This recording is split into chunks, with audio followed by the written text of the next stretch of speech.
Good morning, good afternoon, or good evening, ladies and gentlemen. Today, I want to talk about a business and service model that sits in one of the most fragile spaces in society: halfway houses and reentry housing.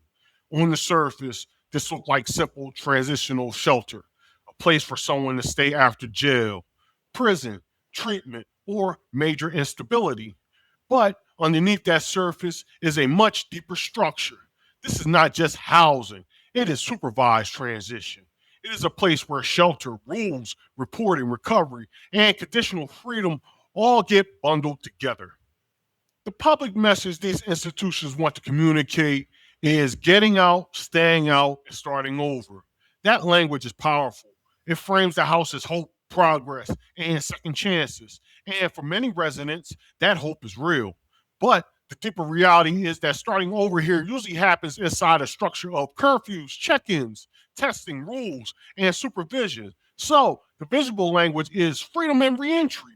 The hidden structure is control during transition. It is important because halfway houses do not exist in abstraction. They sit in neighborhoods, they sit next to regular homes, businesses, and streets.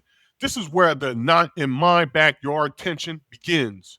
Inside the building, the issue is support and supervision. Outside the building, the issue becomes fear, legitimacy, property values, and community tolerance.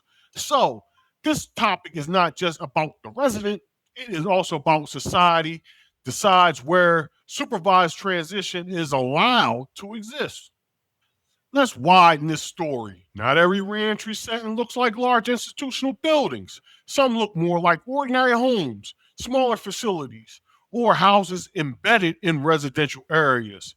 That matters because experience of reentry can differ depending on the setup. Some environments feel more institutional and male dormitory oriented.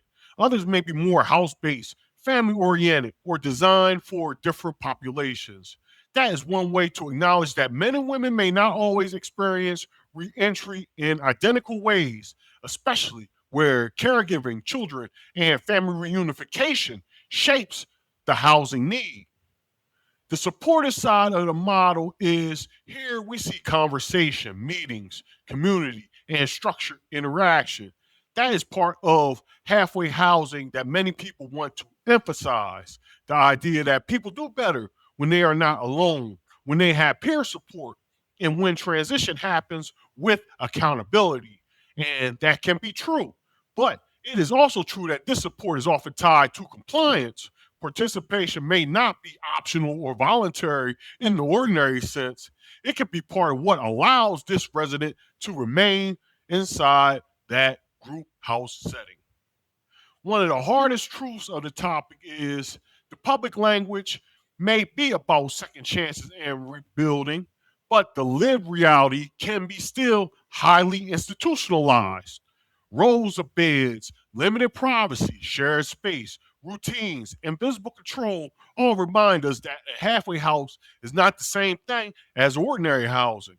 A person may be out of jail, but still not fully out of structured living. That is why this topic is so deep and profound. It sits in the space between freedom and continued management. This point is sharpened even more. Here, this room feels small, crowded, impoverished, and constrained. That matters because reentry is not just an abstract policy idea.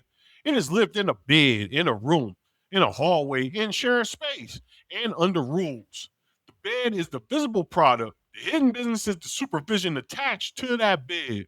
Housing is being offered, but behavior is also being managed through dependence on that housing.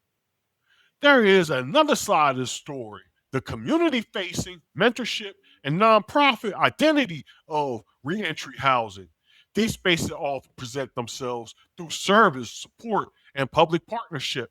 That is important because halfway houses need legitimacy. They need funders, agency, neighborhoods, and the broader public to believe they are helping. And many really are helping, but the hidden structure remains the same. The house works by combining care with control, support with monitoring, and transition with rules. One of the strongest images of this deck is keys symbolize autonomy. They suggest entry, privacy, and movement. But in this lane, keys can also symbolize partial freedom, freedom that has been restored, but under supervision. The resident may now have access to a room, a schedule, a plan, maybe even work. But that does not mean full independence has returned. It means transition is being managed through access to space. Beyond all the systems language, supervision, contracts, occupancy, referrals, compliance, there is still a human being trying to stand in front of a door and call it home. That is the tension that makes this topic so unique and compelling. Halfway houses can be restrictive, institutional, and contested, but they can also be a bridge to dignity, family reconnection, and survival. So the deeper question is not just whether the house is supportive or controlling, it is how much control society attaches to the chance to start again. Thank you.